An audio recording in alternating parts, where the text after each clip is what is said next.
پر لعنت ہے جو یہ کام کرتا ہے نا، ملعون من اتی امرأتہ دبرہا، اس مرد پر لعنت ہے جو اصل رستہ چھوڑ کے غیر رستہ استعمال کرتا ہے، دبر میں کرتا ہے، اس کے اوپر اللہ کی لعنت ہے، ملعون بندہ ہے وہ۔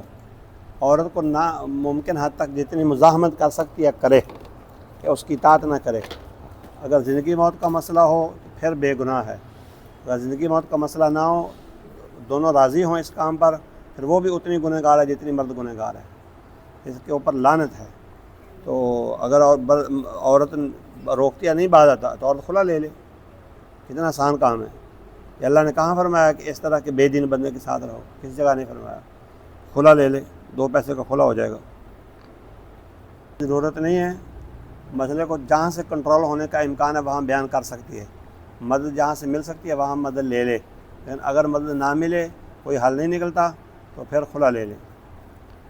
لیکن بندہ ملعون ہے، اس کے اوپر اللہ کا غضب اور لعنت ہے۔